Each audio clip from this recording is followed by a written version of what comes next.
To that alternative, I think the bomb was an enormous relief.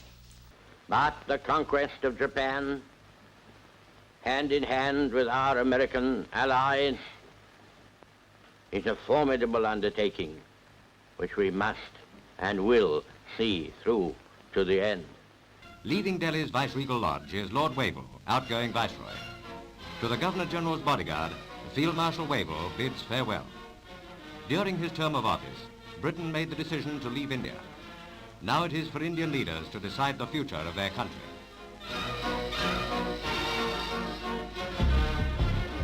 जब हमने पहली बार इतिहास के बारे में चर्चा करना शुरू किया था, मैंने आपको एक छोटी सी चीज बताई थी। मैंने आपको बताया था कि किस तरह इतिहास जो है वो इतिहास बताने वाले और इतिहास को लिखने वाले के नजरिए के ऊपर बहुत ज्यादा निर्भर करता है।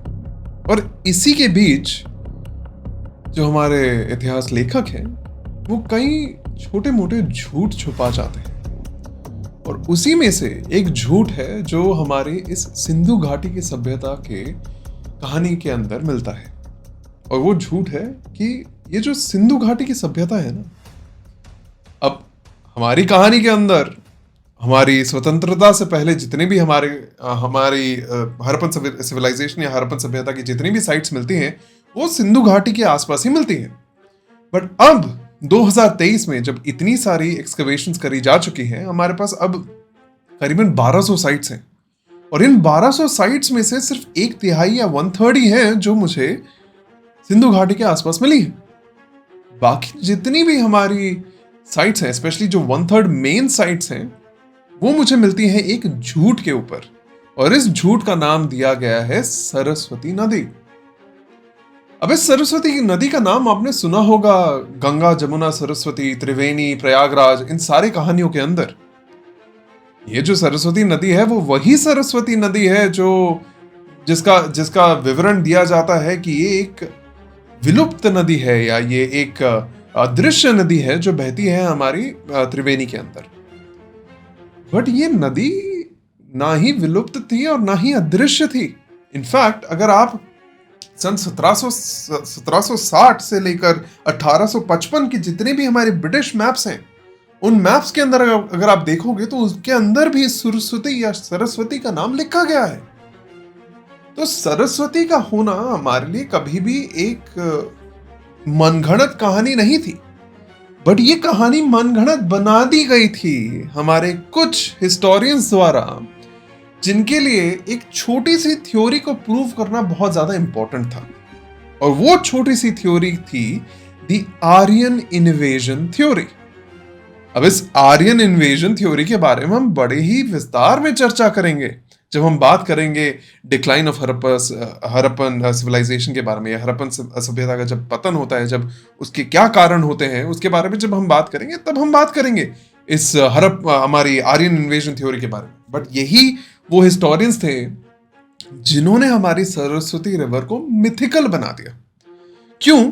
बिकॉज ये जो ऋग्वेद है वही ऋग्वेद जो 1500 BC में लिखा गया था, उस ऋग्वेद के अंदर बड़ा ही विस्तार से एक विवरण दिया गया है हमारी सरस्वती नदी के बारे में, जो कहता है कि ये जो नदी थी, ये जब अपने उफान पे बहती थी तब लगता था जैसे मानो बादल गरज रहे हो। ये बहती थी पूरी सफेद रंग में हिमालय से हमारी अरेबियन सी तक, और बड़े ही अच्छे से डिटेल्ड एनालिसिस विवरण दिया गया है इसका।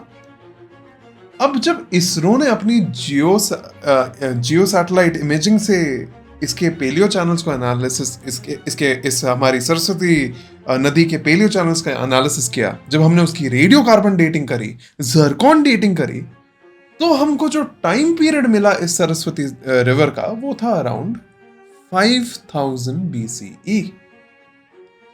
तो ये जो सरस्वती नदी है मेरी, वो टेक्निकली बहती थी अपने उफान पे इन 5000 BCE।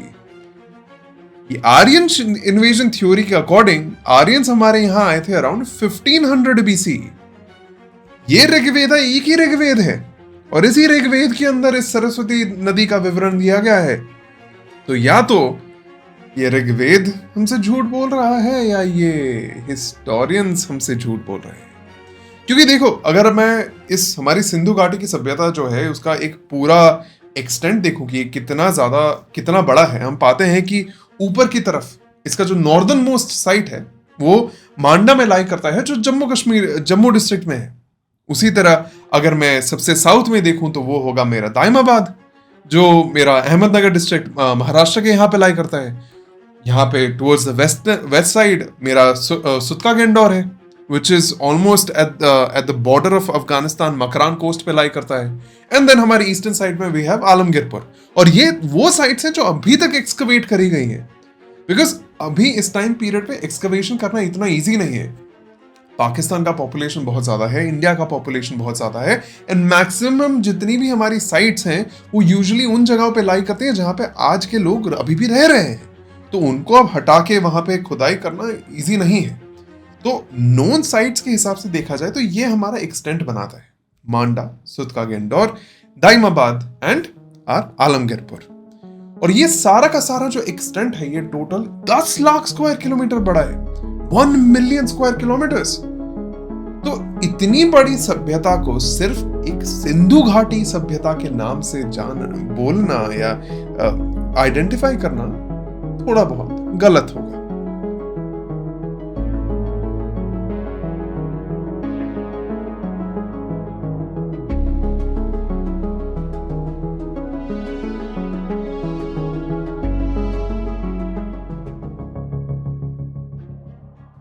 अब मैं अगर इस सभ्यता की बात करूं तो मैं पाता हूं कि हड़प्पा सभ्यता को 3 निर्धारित समय सीमाओं में बांटा जाता है, और या फिर 3 फेजेस में बांटा जाता है। इन 3 फेजेस का नाम दिया जाता है early Harappan, mature Harappan and let Harappan phase. कुछ किताबों में इनको थोड़े डिफरेंट नामों से भी जाना जाता है, जैसे अर्ली हड़प्पन को कहा जाता है रीजनलाइजेशन एरा, जो मैच्योर हड़प्पन है उसको कहा जाता है इंटीग्रेशन एरा, और जो हमारा आखिरी लेट हड़प्पन पीरियड है उसको कहा जाता है लोकलाइजेशन एरा। और इन तीनों नामों के पीछे कुछ कारण हैं, जिन कारण के बारे में हम अभी डिस्कस करेंगे जैसे जैसे हम इन फेजेस के थ्रू जाएंगे। पर यहाँ पे जो सबसे पहला क्वेश्चन हमारे दिमाग में आना चाहिए वो ये है कि सर, हम एक हड़प्पन साइट को आइडेंटिफाई कैसे करते हैं? हमको पता कैसे चलता है कि जहाँ पे एक्सकवेशन हो रही है ये साइट हड़प्पा को बिलोंग करती है या किसी और सिविलाइजेशन या किसी और संस्कृति को बिलोंग करती है? अब इस क्वेश्चन का आंसर देने के लिए हमारे आर्कियोलॉजिस्ट ने क्या किया, जितनी भी हमारी मेन साइट्स थी इनिशियली अर्ली टाइम्स पे, जैसे हड़प्पा, मोहनजोदारो, ये जो मेन साइट्स थी, उन्होंने उन सारी साइट्स की कॉमन एलिमेंट्स को जांचने की कोशिश करी। उन्होंने देखा कि क्या चीजें ऐसी हैं जो हर जगह मिलते हैं, हर हड़प्पन साइट पे मुझे मिलती है। तो उन्होंने पाया कि कुछ चीजें ऐसी हैं जो बहुत ही ज्यादा कॉमन है through out all Harappan sites. उसमें से जो सबसे पहली चीज थी वो थी पॉटरी। किस तरीके के मटके बनाए जाते थे, क्योंकि हड़प्पन पॉटरी जो होती है वो बड़ी ही यूनिक टाइप की पॉटरी है। उसमें यूजुअली जो पॉटरी का कलर होता है, जो पॉट क्या मटकों का कलर होता है, वो रेड कलर का होता है, और उसके ऊपर काले रंग से नक्काशियां करी जाती हैं। और ये जो नक्काशियां हैं वो कभी कभी एनिमल्स की होती है, जानवरों की होती हैं, कभी कभी पेड़ पौधों की होती हैं, एंड कभी कभी कुछ डिएटीज या भगवानों जैसे, देवताओं जैसे किसी एक आकार में उनको बनाया जाता था। अब इसके बारे में भी हम बात करेंगे कि ये हो क्यों रहा था, बट ये मिलता जरूर है हमको ऑलमोस्ट हर हड़प्पन साइट में। उसी तरह एक और कॉमन चीज जो मुझे मिलती है हर हड़प्पन साइट में वो है मोहरे या सील्स। ये जो सील्स होते हैं, इन छोटी छोटी मोहरे जो होती हैं, कभी कभी इनके ऊपर नक्काशियां मिलती हैं, कभी कभी इसके ऊपर इंस्क्रिप्शन मिलती है, कभी कभी नहीं भी मिलती है। बट ये एक ट्रायंगुलर या स्क्वायर फॉर्म में मिलने वाली जो मोहरे हैं ये ऑलमोस्ट हर जगह से मुझे मिली है। उसी तरह है ईंटों का इस्तेमाल। हमने देखा था किस तरह मेहरगढ़ टाइम पीरियड से आते आते जब हम हमारे चालकोलिथिक टाइम पीरियड पे पहुंचे, हमने देखा कि लोग अब मड ब्रिक्स का इस्तेमाल, मिट्टी से बनाई हुई ईंटों का इस्तेमाल करना सीख चुके थे। पहले पहले वो धूप में उनको सुखाते थे और धूप में उनको बेक करते थे, फिर बाद में उन्होंने उनको भट्टियों में बेक करना सीख लिया। और भट्टियों में पके हुए ईंट जो होते थे वो बहुत ही ज़्यादा लॉन्ग लिविंग होते थे, इसीलिए उनके जो स्ट्रक्चर्स हमें मिलते हैं वो ऑलमोस्ट वैसे के वैसे ही मिलते हैं। अब यहाँ पे शायद आपको याद होगा जब हमने बात करी थी in the video where we spoke about how Harappa was discovered, किस तरह हड़प्पा को डिस्कवर किया गया था। हमने देखा था कि किस तरह हड़प्पा में मिलने वाली जो ईंटें थी उनका इस्तेमाल ब्रिटिश लोग और ब्रिटिश कॉन्ट्रैक्टर्स अपने रेलवे लाइंस को बनाने के लिए कर रहे थे। आप इमेजिन कर सकते हो रेलवे लाइंस जो 1850 में बिछाई जा रही थी, उनमें ईंटों का इस्तेमाल किया जा रहा है जो 3000, 4000, 5000 साल पुरानी है। That is how good these bricks were. तो ये ईंटें मिलना भी यूजुअली इन साइट्स में से मुझे दर्शाता है कि ये हो सकता है ये हड़प्पन साइट हो। बट हाँ, यहाँ पे ईंटें एक पर्टिकुलर स्टैंडर्ड साइज में मिलनी चाहिए, बिकॉज ईंटें ऑब्वियसली आगे जाके दूसरी संस्कृतियों में भी मुझे मिलती हैं। एंड आखिरी चीज है कि यहाँ पे किस तरीके के औजार, टूल्स, मन के, ये सारी चीजें बनाई जाती थी कि वहाँ का अपना जो स्टाइल है स्टोन टूल्स बनाने का, कॉपर टूल्स बनाने का और मन के या बीड्स बनाने का, वो स्टाइल क्या होता था। और इन्हीं चीजों के आधार पे जब भी किसी नई जगह पे खुदाई की जाती है, हम उस नई जगह की खुदाई को बोल सकते हैं कि वो हड़प्पा सिविलाइजेशन को बिलोंग करती है या नहीं। अब इसमें से जो सबसे पहली बार जिन्होंने एक कनेक्शन ड्रॉ किया था बिटवीन अर्ली और मैच्योर फेज ऑफ हड़प्पा, उनका नाम था अमलनंद घोष।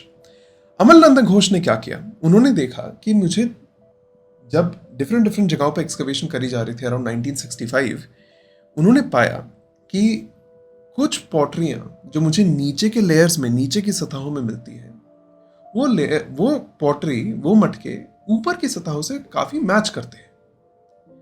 अब स्ट्रैटिग्राफी के अंदर जब हम सॉइल एनालिसिस करते हैं, मैंने आपको बताया था कि जिस लेयर में मुझे कोई मटका या कोई भी अवशेष मिलता है, वो यूजुअली उसी सेम लेयर में मुझे कहीं दूर भी वो चीज़ मिले तो मुझे वो कॉरेस्पॉन्ड करती है कि वो एक ही टाइम पीरियड पे हो रहा था।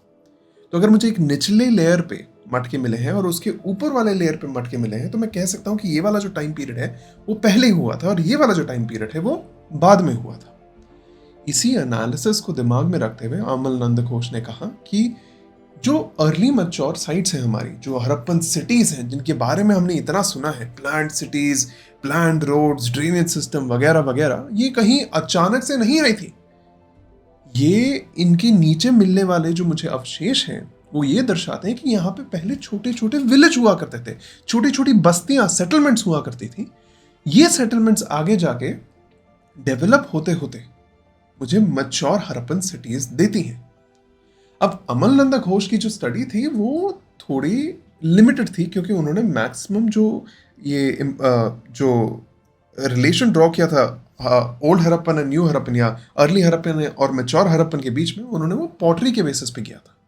बट यहाँ आते हैं M.R. मुघल।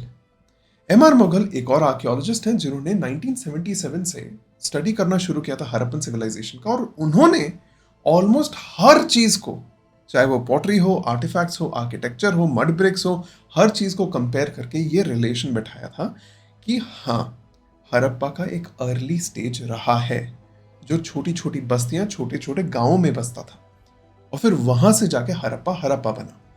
पिछली वीडियो में हमने बात करी थी कि किस तरह एक सभ्यता को सभ्यता बोला जाता है। जो सबसे पहली चीज उसमें थी, हमने बोला था, वो था एग्रीकल्चरल सरप्लस, कि आपकी जो जितनी भी उपज आपको अपने लिए जरूरत है, आप उससे ज्यादा चीजें उगा रहे हो। और उसके बाद था टेक्नोलॉजिकल डेवलपमेंट एंड अर्बनाइजेशन या शहरीकरण। अब इसी शहरीकरण को हम देखने वाले हैं यहाँ पे।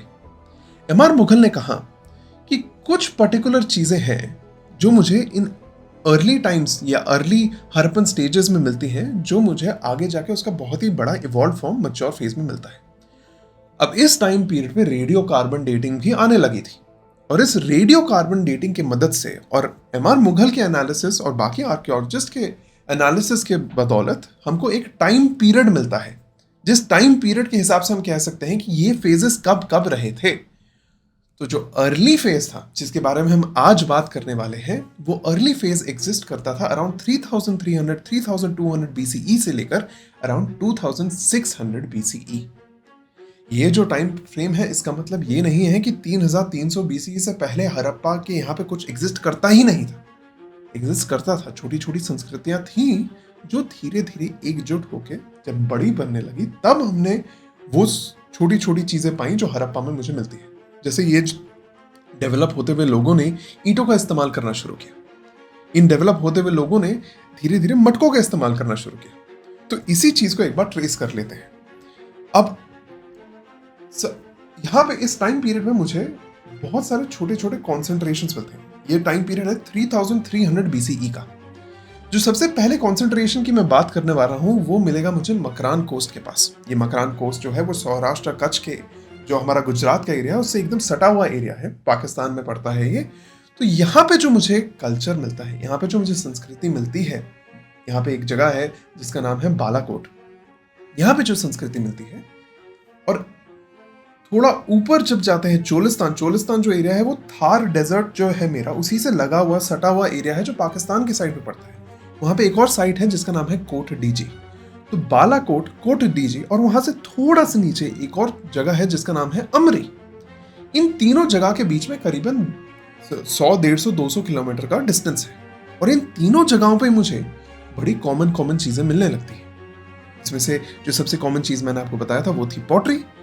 किस टाइप की पॉटरी मिल रही थी? तो जो मुझे बालाकोट में पॉटरी मिलती है वही मुझे उसी टाइप की पॉटरी कोट डीजी में मिलती है, वही पॉटरी मुझे अमरी में मिलती है।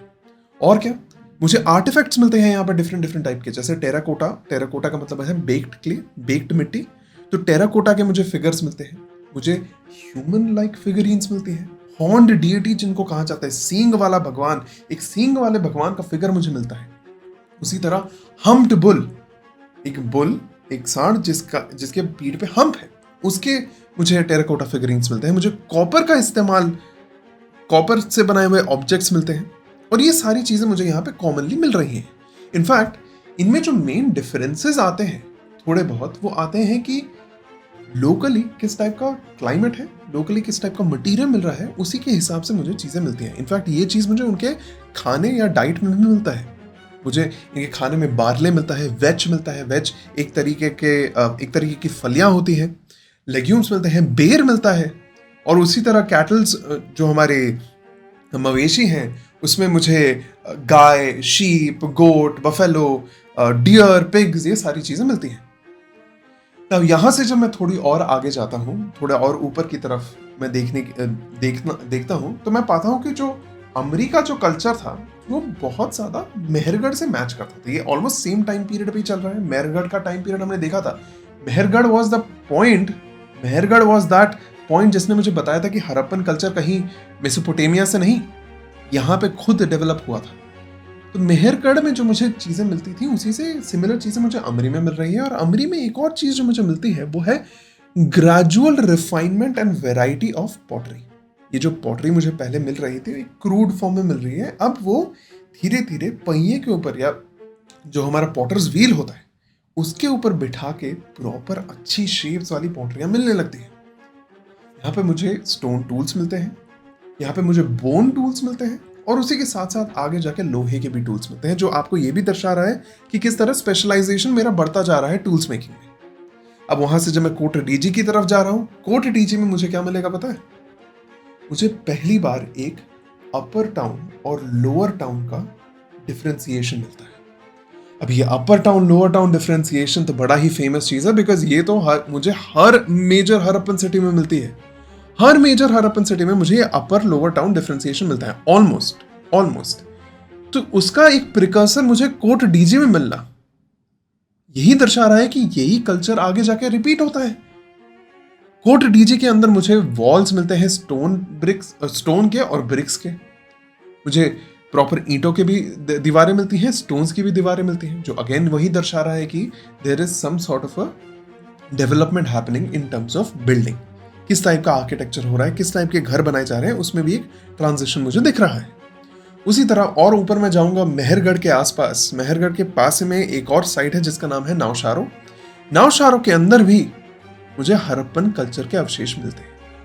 वहां से थोड़ा और साइड में गया तो मुझे मिलता है हमारा गोमल वैली। गोमल वैली के ऊपर गुमला करके एक जगह है। गुमला के अंदर भी मुझे वही पॉटरी मिलती है जो मुझे कोट डीजी में मिली थी। गुमला और कोट डीजी के बीच में करीबन 500 किलोमीटर का फासला है। तो थोड़ी जासूसी करो, यहाँ पे एनालिसिस करो इस चीज का कि किस तरह इवन दो ये सारे मेरे जितने भी साइट्स हैं इतनी दूर दूर स्थित हैं, इन सब में सेम पॉटरी मिलना मुझे दर्शा रहा है कि पॉटरी का जो कल्चर है वो एक जगह से दूसरी जगह जा रहा है, फैल रहा है। लोग एक दूसरे को सिखा रहे हैं और उसी को आगे जाके बना रहे हैं और बेच रहे हैं, राइट। अब वहां से आगे मैं चलता हूं तो मुझे मिलता है रहमान डेयरी। और रहमान डेयरी हमारे लिए एक बहुत इंपॉर्टेंट जगह है। बिकॉज रहमान ढेरी के अंदर जब हमने एरियल फोटोग्राफी करी थी, ड्रोन का इस्तेमाल करते हुए जब हमने एरियल फोटोग्राफी करी, ऊपर से देखा, तो हमने पाया कि रहमान डेयरी के अंदर ये जो करीबन 20 हेक्टेयर का एरिया है, ये प्रॉपर प्लैंड वे में बनाया गया है। एक planned rectangular grid like settlement बनाए में स्ट्रीट्स और हाउसेस को बनाया जा रहा था। तो अगेन मेरे दिमाग में ये चीज आ रही है कि जो चीज मुझे हड़प्पा मोहनजोदारो में ग्रिड पैटर्न के हिसाब से मिलती थी, वो कहीं ना कहीं यहाँ पे शुरू हुई थी। और ये time period mature Harappan time period से काफी पहले है। आपको कॉन्टेक्स्ट देने के लिए मैं बता दूं, इंडिया के इंडिपेंडेंस को 75 साल हुए हैं। 75 सालों में आपने कितना बड़ा टेक्नोलॉजिकल शिफ्ट देखा, आप इमेजिन कर सकते हो। फ्रॉम 1947 टू नाउ 2023 आपके पास इंटरनेट है, वायरलेस फोन्स है, वायरलेस कम्युनिकेशन है, आपके पास हाई स्पीड रेल है, हाई स्पीड कार्स हैं, आपके पास रिन्यूएबल एनर्जी है। ये सिर्फ 75 सालों में हुआ है। इस टाइम पीरियड में जहां पे मैं बात कर रहा हूं, आप खुद सोचो 3300 BCE से लेकर 2600 BCE तक का जो सफर है मेरा, वो कितना लंबा सफर रहा होगा, राइट? सो 600-700 ईयर्स में कितनी ज्यादा डेवलपमेंट हो रही है, इस चीज को सोचो, राइट? नाउ यहां से मैं आगे जब मूव करता हूं, मैं पाता हूं कि कुछ पर्टिकुलर जेमस्टोन्स और कुछ पर्टिकुलर प्रेशियस स्टोन्स मुझे थ्रू आउट हड़प्पन साइट्स मिलते हैं, जिनका ओरिजिन हड़प्पा में होता ही नहीं है। इसमें से जो सबसे फेमस जेमस्टोन है उसका नाम है लैपिस लजुली। लैपिस लजुली का जो स्टोन है, ये स्टोन यूजुअली अफगानिस्तान में माइन करा जाता था और अफगानिस्तान में खुदाई करके इसको लाया जाता था। अब इस स्टोन का कोई यूटिलिटी वैल्यू नहीं है, इससे मेरे लिए बहुत बढ़िया एफिशिएंट टूल नहीं बनाया जा सकता, या इसको खाने से मुझे बहुत एक्स्ट्रा एनर्जी नहीं मिल जाएगी। तो एक अफगानिस्तान, इतने दूर अफगानिस्तान के साइट में से ये चीज यहां आना और फिर यहां में बहुत सारे डिफरेंट साइट्स में मिलना, आपको क्या दर्शा रहा है? आपको दर्शा रहा है कि यहाँ के लोगों के लिए मटेरियल कल्चर बहुत ज्यादा इंपॉर्टेंट था। वो किस तरह के कपड़े पहनते थे, किस तरीके की ज्वेलरियां पहनते थे, ये कहीं ना कहीं बहुत ज्यादा इंपॉर्टेंट हुआ होगा कि वो इतना बड़ा सफर तय करने को राजी थे एक इस छोटे से स्टोन के लिए। तो लैपिस लजुली मुझे बहुत जगहों पे मिलता है। Then let's talk about Harappa. Harappa जो है, जो हड़प्पा जिसकी हम यूजुअली बात करते हैं, हम यूजुअली उसको मैच्योर फेज में जो हड़प्पा मुझे मिलता है उसकी बात करते हैं। बट इस हड़प्पा में भी हमको, जब हमने और खुदाई करी और नीचे के लेयर्स तक गए, तो हमने पाया कि यहाँ पे भी एक अर्ली हड़प्पा का फेज रहा था। और इस अर्ली हड़प्पा फेज में भी मुझे वही 2 माउंड्स मिलते हैं, एक अपर और लोअर माउंड सॉर्ट ऑफ मुझे मिलता है। उसी के अंदर मुझे मड ब्रिक वॉल्स मिलती हैं, मुझे प्रॉपर फोर्टिफिकेशन, घेरा, जो गढ़बंदी या किलाबंदी जिसको कहा जाता है, फोर्टिफिकेशन मिलता है। तो ये चीजें मुझे मिल रही थी जो मुझे आगे जाके हड़प्पा में और ज्यादा अच्छे वे में मिलने वाली थी। एक और चीज जो मुझे हड़प्पा में मिलती है वो ये है कि यहाँ पे भी अर्ली हड़प्पा में कि यहाँ की जो पॉटरी है वो भी कोट डीजी स्टाइल की ही पॉटरी मिल रही है। अच्छा, कोट डीजी स्टाइल की पॉटरी होती कैसे है? कोट डीजी स्टाइल की जो पॉटरी होती है, यूजुअली एक बड़ा ओवल शेप का मटका होता है और उसका जो नेक होता है, मुंह वाला जो एरिया होता है, वो चपटा छोटा सा होता है, ज्यादा बड़ा नहीं होता। उसको short necked oval shaped pottery कहा जाता है। तो ये पर्टिकुलर स्टाइल की पॉटरी मुझे इतनी दूर दूर साइट्स में मिलना यही दिखा रहा है कि जरूर कोट डीजी के अंदर की जो पॉटरी है वो बड़ी फेमस हुई होगी, जिसे लोग उसको कॉपी भी कर रहे थे और इधर से उधर बेच भी रहे थे। तो ये कोट डीजी स्टाइल पॉटरी मुझे हड़प्पा में मिलती है। एंड इन्हीं एक पॉटरी में से मुझे एक ऐसी पॉटरी मिली है जिसके अंदर हड़प्पन स्क्रिप्ट में चीजें लिखी गई हैं।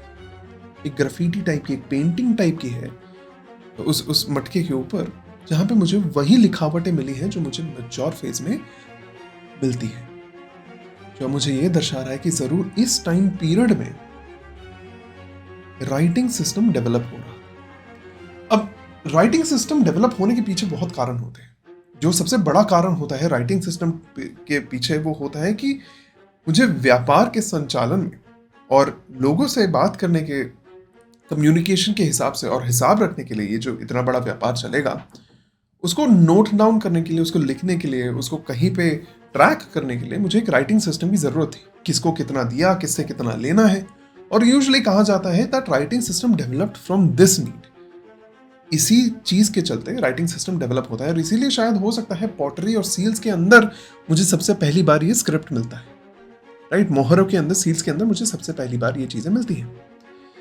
नाउ यहाँ पे एक और चीज मैं नोटिस करता हूँ, when I was reading the different papers that were addressed to Cholistan, Cholistan के ऊपर जो डिफरेंट एक्सकवेशंस करे गए थे, उसके ऊपर जितने भी हमारे आर्कियोलॉजिस्ट ने पेपर लिखे हैं, एक चीज उन्होंने नोटिस करी है कि अर्ली टाइम पीरियड में बहुत सारे कैंप साइट्स हुआ करते थे। कैंप साइट यूजुअली क्या होता है कि बहुत सारी लकड़ियां रखी जाती हैं, उसके ऊपर आग जलाई जाती है और उसके ऊपर शायद खाना पकाया जाता होगा। पर धीरे धीरे ये कैंप साइट्स का नंबर कम होने लगता है और भट्टियां मुझे ज्यादा मिलने लगती है। भट्टियां ज्यादा मिलने का मतलब क्या है पता है? कि लोग अब ओपन फायर की जगह क्लोज्ड फायर को ज्यादा प्रेफर कर रहे हैं, क्योंकि एफिशिएंसी बढ़ रही है। लोग अब चीजों को पकाना चाहते हैं, चाहे वो खाना हो या चाहे वो मेटल हो। तो ये मुझे एक और ट्रांजिशन मिलता है। अब यहां पे एक और साइट है जिसके बारे में हम मैच्योर हड़प्पन फेज में बहुत बार बात करते हैं। इस साइट का नाम है कालीबंगन। जो कालीबंगन है, कालीबंगन का जो डेट है वो अराउंड 2900 से 2500 बीसी के आसपास दिया जाता है। अब कालीबंगन का जो साइट है वो बहुत बड़ा साइट नहीं है। इनफैक्ट इस टाइम पीरियड में मुझे मैक्सिमम जितने साइट्स मिलते हैं वो इतने बड़े नहीं होते। यूजुअली जो साइट्स थे वो 5 हेक्टेयर से छोटे होते थे, और कुछ साइट्स हैं जो 5 से 20 हेक्टेयर के बीच में है, और बहुत कम साइट्स हैं जो 20 हेक्टेयर से ज्यादा बड़े हैं। तो इवन कालीबंगान भी जो है वो मुझे मिलता है अराउंड 4 हेक्टेयर साइज का। बट इसके अंदर भी मुझे बड़ी बड़ी ईंटों के स्ट्रक्चर मिलते हैं, और इस ईंटों के स्ट्रक्चर को बाद में गढ़बंदी या फोर्टिफिकेशन करा जाता है। तो अगेन ये मुझे दर्शा रहा है कि ये कालीबंगन भी एक इंपॉर्टेंट साइट रहा होगा। And on top of that, Kalibangan में मुझे एक और बहुत ही इंपॉर्टेंट चीज मिलती है, वो है उसका कोर्टयार्ड या आंगन सिस्टम। घरों के अंदर आंगन को बनाना या कोर्टयार्ड को बनाना यूजुअली कोर्टयार्ड का इसलिए इस्तेमाल किया जाता था बिकॉज बाहर की तरफ अगर आप ओपनिंग दोगे तो बहुत ज्यादा हीट आती थी। ये एरिया कौन सा है? ये हमारा थार डेजर्ट वाला एरिया है, ये हमारा एरिड एरिया है। हाँ, मुझे पता है इस टाइम पीरियड पे अभी भी बारिश जो थी वहां पे होती थी। ये बारिश अब धीरे धीरे डिक्लाइन होने लगेगी, बट वहां पे लू या गर्म हवा जो आज भी बहती है वो वहां पे उस टाइम पे भी बहती थी।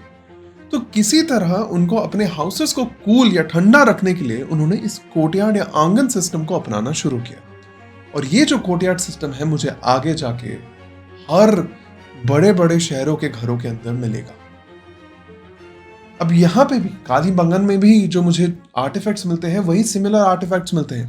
पॉटरी मिलती है जो कोट डीजी स्टाइल से मेल खाती है, मोहरें मिलती है, मुझे वही फिगर मिलता है, वो जो हॉर्न्ड डीएटी का सींग वाले देवता की मैं बात कर रहा था उनका फिगर मिलता है। ऐसे डिफरेंट मुझे टेराकोटा के फिगरीन्स मिलते हैं, कॉपर टूल्स मिलते हैं। वही सेम चीजें मुझे मिल रही हैं जो मुझे बाकी साइट्स में से मिल रही थी।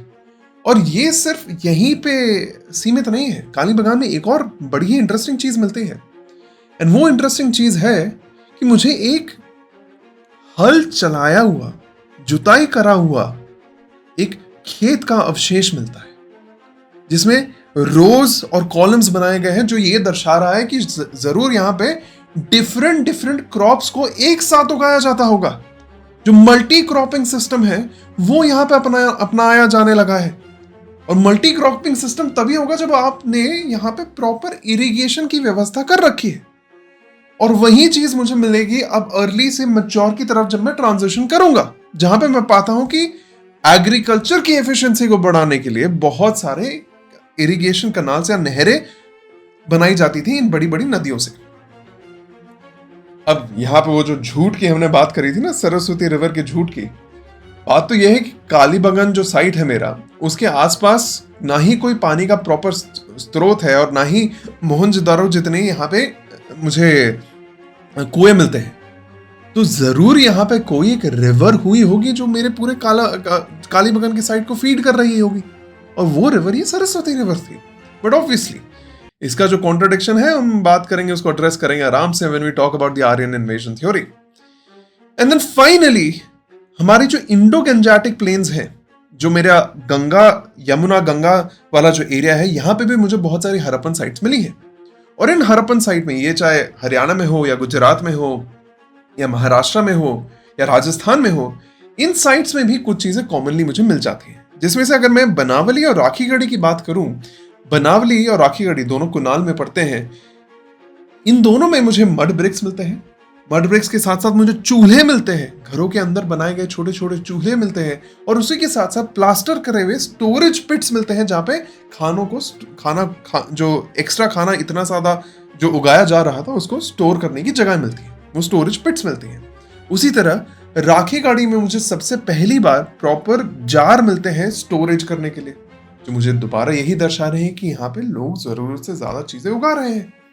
एंड देन फाइनली एक और जो चीज मुझे मिलती है इस कुनाल एरिया में, हरियाणा के इस एरिया में, वो ये है कि यहाँ पे मुझे बहुत सारे ज्वेलरीज के होर्ड्स मिले हैं, बहुत सारे बड़ी बड़ी ज्वेलरीज के अवशेष मिले हैं, जिसमें से 2 सिल्वर क्राउन्स या टियारा या मुकुट, बट छोटे छोटे जो मुकुट टाइप के स्ट्रक्चर्स हैं वो मिले हैं, जो मुझे ये दर्शा रहे हैं कि जरूर यहाँ पे किसी ना किसी टाइप का एक बहुत ही इंपॉर्टेंट मटेरियल कल्चर था जो चला होगा।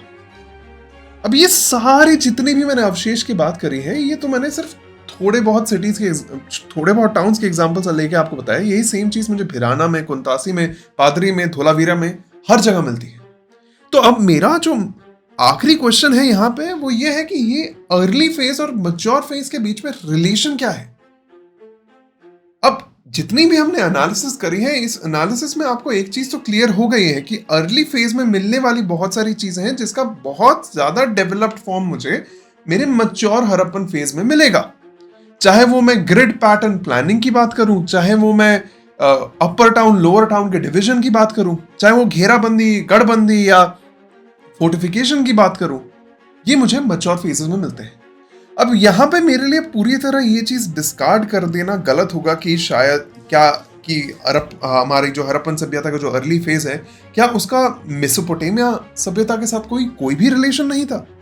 क्योंकि बहुत सारे हिस्टोरियंस, अर्ली जो हिस्टोरियंस थे, चाहे वो वी गॉर्डन चाइल्ड हो, क्रेमर हो, इन सब का कहना ये था कि ये लोग इनिशियली यही मानते थे कि हड़प्पा ऐसे अचानक से तो आ नहीं सकती, तो ये जरूर सुमेर का पार्ट रहा होगा या मेसोपोटामिया का पार्ट रहा होगा। पार्ट तो ये नहीं था, बट इनके साथ जो ट्रेड रिलेशन थे वो ऑलमोस्ट अर्ली हड़प्पन फेज से ही चालू थे। जो मटेरियल एक्सचेंज हो रहा था बिटवीन मेसोपोटामिया एंड हड़प्पा वो कंटिन्यू चल रहा था। तो अब मेरे लिए कंप्लीटली खारिज कर देना कि मेसोपोटामिया का हड़प्पा के ऊपर कोई भी इन्फ्लुएंस नहीं था, वो गलत होगा। बट आगे आने वाले मैं एविडेंसेस की अपेक्षा में हूं जो इन चीजों को थोड़ा और क्लैरिफाई कर देगा। अब उसी तरह एक और रिलेशन जो मुझे यहाँ पे मिलता है वो ये है एक ऑल्चिन्स, जिन्होंने एक बहुत ही इन्फ्लुएंशियल पेपर लिखा था, और उस पेपर में उन्होंने बात करी थी कल्चरल कन्वर्जेंस की, कि किस तरह संस्कृतियां एक जगह आके मिल जाती हैं।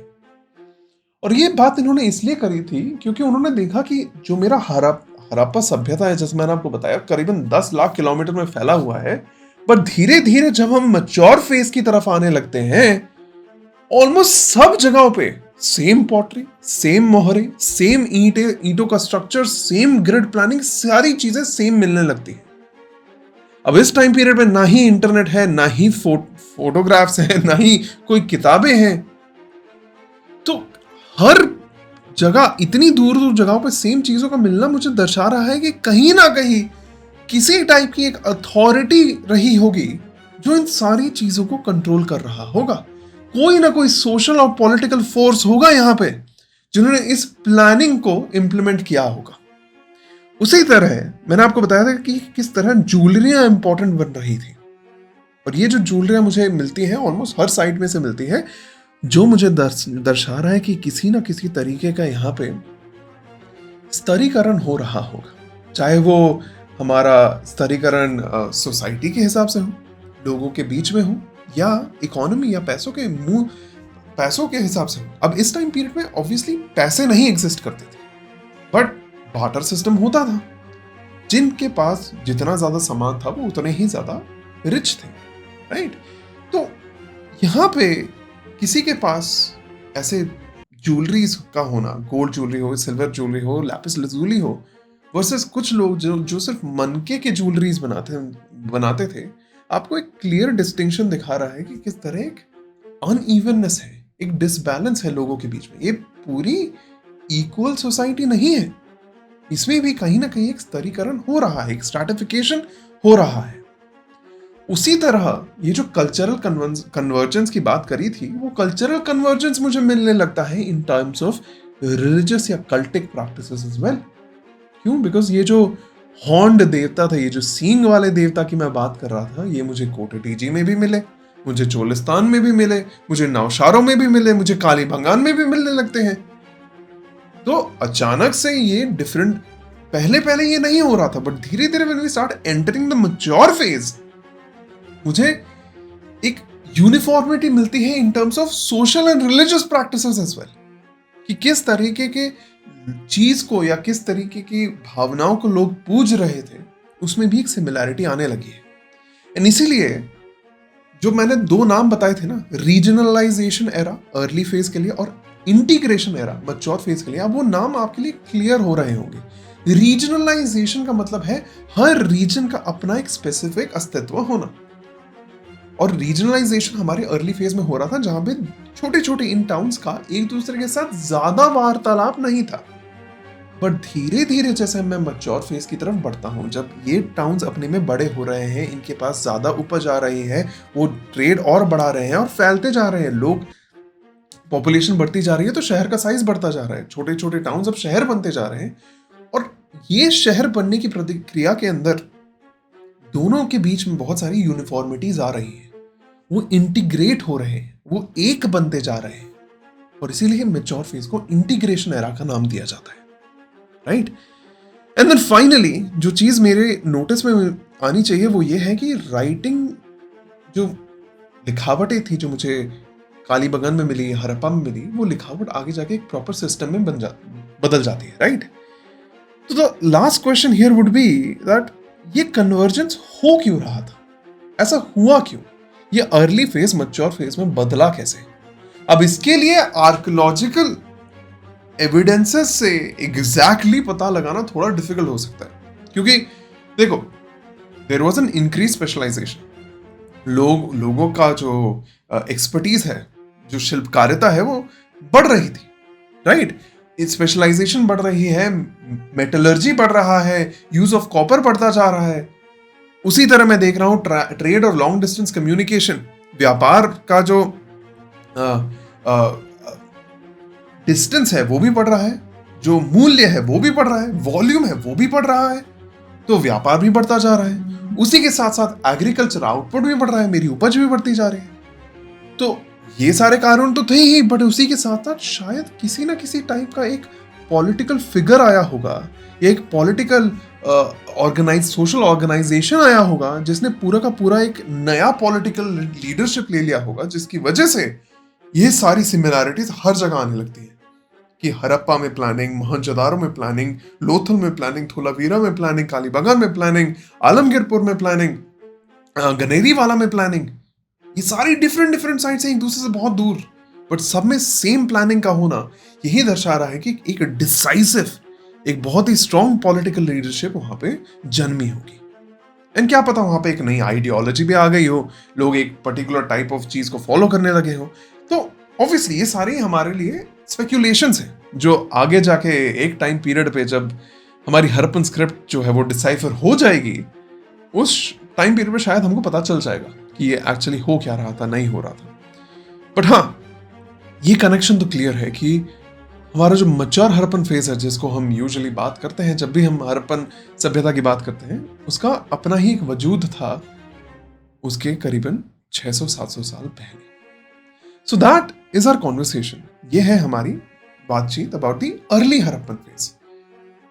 अगली वीडियो में हम बात करेंगे मैच्योर हड़प्पन फेज में क्या हो रहा है। ये जो मैच्योर फेज में जो इतनी प्लानिंग वगैरह ये सारी बातें करी हैं, उन सारी चीजों को हम देखेंगे, from society to architecture to the type of economy. ये सारी चीजों को हम बारे में बात करेंगे अगली वीडियो में।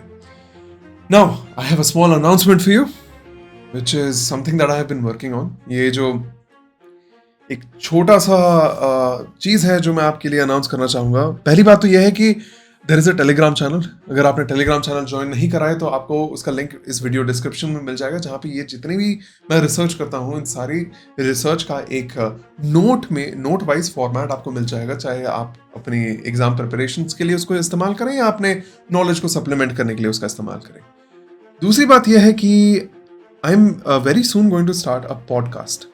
ये जो पॉडकास्ट होगा वो दोनों लैंग्वेजेस में होगा, हिंदी में और इंग्लिश में, और इनमें हम इसी हिस्ट्री के बारे में और इन डेप्थ बातें करेंगे और चर्चा करेंगे. बिकॉज ये चीज़ मैंने भी रियलाइज करी है कि बार बार एक वीडियो को देखना शायद काम करते वक्त या अपनी एफिशिएंसी को बढ़ाते वक्त इतना easy नहीं होगा. So maybe a podcast would help you out, and I had a lot of students request me for it. So here we are. So with that, we have a lot of other exciting things planned as well. I am Arnab Pate. Thank you so much for watching. You're watching Arnab Teaches. If you like the video, press the like button. If you would subscribe, that'll be amazing. And go ahead and इसको share करो अपने दोस्तों के साथ जो history में interest रखते हैं, जिनको हिस्ट्री पसंद है और जो just usually Indian history के बारे में properly जानना चाहते हैं. And I'll see you in the next video. Bye bye.